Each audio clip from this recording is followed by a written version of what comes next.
Good morning. I think we are up and running. Looks like it's going good. Let's hold our breath that it continues, right? Anyway, hope you're having a good morning. I'm a little bit late. That's because I was up most of the night. Chris was coughing and stuff. I'm going to make a medicinal change today and see if I can get his nighttime coughing fixed. It's almost always at night. Anyway, so I was up a lot last night with him. It wasn't quite as bad as the night before, but I was still up. I've been up several nights now. And it's not even real serious. It's just up, right? So I'm tired and I'm cranky, so don't come over for a while because I need some sleep. I need a little bit of sleep, but I'll catch a nap this afternoon at some point, probably, most likely, I'll be able to catch a nap. I got to get him up in a little bit, take him to the pulmonologist today. So we'll be out and about a little bit this morning, and then we may just both come back and go to bed after that, right? Anyway, so I was all over the place in my devotions this morning and thinking and praying and meditating on different scriptures and thinking, I actually at one point thought, what do I even have to share? you know, but that's what I started with was that no matter what is going on around us, God's peace is still intact. His grace is still intact. His mercy didn't run out. His mercy was new this morning, according to Lamentations 3. And so, therefore, I can just trust that His mercies are going to cover me for one more day, right? I can trust that His peace is still right here. I trust that He didn't leave me in the night. He didn't get any sleep either, but I take it from Isaiah 40, he don't need none, right? And so, my thoughts were all over the place, and so that's how I brought myself back down to kind of a balance. Was that, you know what, I talk about this almost every morning. His peace didn't run out yesterday. He didn't go, oh, one more sleepless night, you ain't got peace.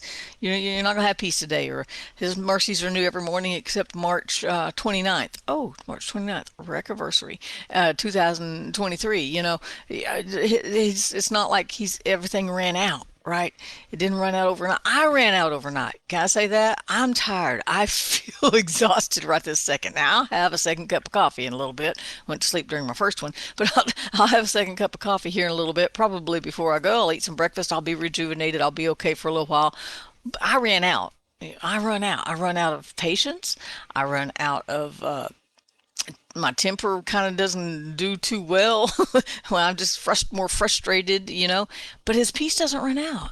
He doesn't get tired when he's up all night, and he's up all night every night because he watches over all of us. And he doesn't sleep when we sleep. The other side of the world's awake, right? When we're sleeping. So God is totally engaged all the time. And I woke up this morning, as tired as I am, to a world of peace and mercy and grace. The same God that was in my yesterday is in my today.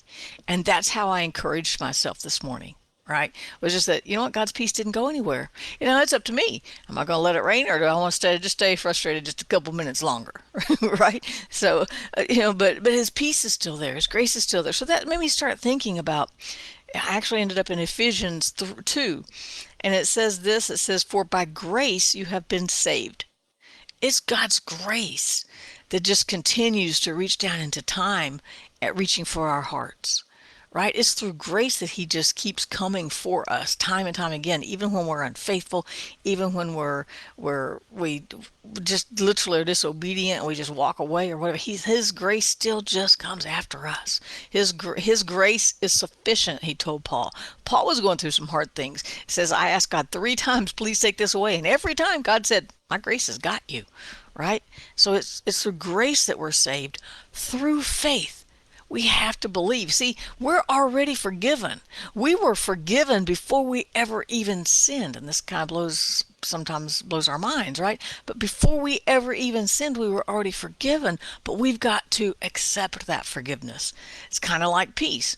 We already had peace before we realized we had it. And then once we realized we had it, we could just say, oh, peace, it's here, it's mine, He left it for me, I can have it. And then it's up to us to grab it. Same thing with being saved. Same with being forgiven. From our sins are already forgiven. Jesus only went to the cross one time, but through faith we accept that sacrifice. Through faith we understand that we're righteous, because I know, you guys, I ain't righteous in myself. I don't, but I know that through Him and through faith, I trust that God is my righteousness, that Christ became righteousness for us. 1 Corinthians 1:30. In him we have righteousness. He clothed us with his righteousness, because our righteousness, Isaiah says, is like filthy rags, right? We don't have any righteousness. There's no way to present ourselves before God except through faith. But get this next little part. Okay, for by grace you have been saved through faith, and that not of yourselves. It is the gift of God, not of works. So, and if we look at Romans 12, I believe it's verse 3, yeah. Each one is given a measure of faith. This says, by grace you're saved through faith, and that not of yourselves. That means I didn't have enough sense probably to even stir up faith, the faith I needed to be saved, to accept that sacrifice, to accept his peace, to accept his forgiveness.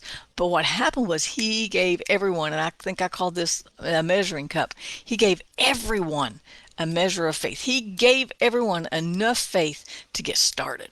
Now we grow in that faith. We grow in grace. We can multiply. Grace can be multiplied to us. We can multiply peace. We can multiply. Right? We grow in that grace. We grow in that faith. But God gave us the initial faith we were going to need just to come to him.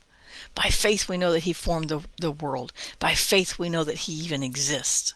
And we've got at least enough faith. Now we can discard that, but everyone got a measure of faith, it says, according to Romans 12:3. He gave every man a measure of faith. So it says you're coming to God through faith, and you didn't even do that on your own.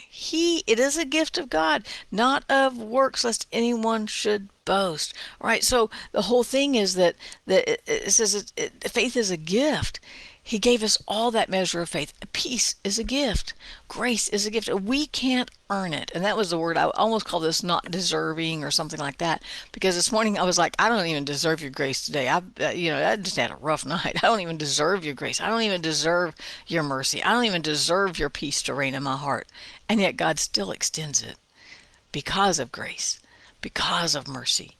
And by faith, I reach out, I take hold of his peace. By faith, I reach out, I take hold of his grace for today. By faith, I reach out and take hold of the new mercies that he's poured out onto us to just make through this day, so that we can bring this day back to him and go, I don't even know what to do with this, right? And he's just there full of grace and mercy. He doesn't say, man, you made a mess of that, didn't you? Right? He doesn't say, get out of here with that stuff. No, he's so welcoming. His grace is still extended to us in March of 2023. His grace is still reaching for us. Toward us. His grace is still sufficient for whatever we're going through today. And you know what? I know people going through some tough stuff right now. Though we know families in Nashville that are going through a horrific time right now. I can't even imagine their grief and they're just the unsettled. I just can't even imagine. I don't have it in my, and I have a good imagination. I can't. So we know families. I have friends who have family members who are suffering from cancer or and rare diseases. I have friends who suffer from all kinds of different things, situations in their bodies or in their emotions or in their minds that people are suffering, but God's grace is still enough.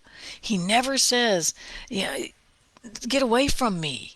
You know what? If you think back about the lepers, even in the Bible, they lived in their own colony, and they weren't allowed to come around people. They had to walk through the town crying out, unclean, unclean, so nobody would accidentally touch them.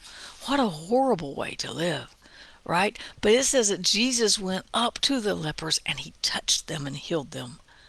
And so sometimes I can feel like maybe it ain't nobody else, but for me, I can feel like my soul has leprosy, right? I feel deformed. I feel like things aren't working right. I feel like I don't have anything in place. I feel like I've broken everything. I feel so undeserving. And yet Jesus walks up to me. He still says, you still get my peace. You still get my grace. You still get my mercy. You don't have to deserve it. You ain't going to ever do. What would you do to deserve the riches of his grace and mercy? What would we do to deserve that peace that we can't even understand? And yet he just graciously pours it out on us day after day after day, and just continues asking us to come into relationship with him. Man, what an amazing God that is. What an amazing story of acceptance and grace that is. I hope I said something that made some sense today. Just accept his grace by faith, the faith he gave you. You don't even have to work that up. You just got to trust him. So just by faith today, accept the grace and mercy that he's poured out on you, accept the peace that he's given you, and just say, I'm going to peace out because God's got this and God's got me. Have a great day. Peace out. I'll see you tomorrow.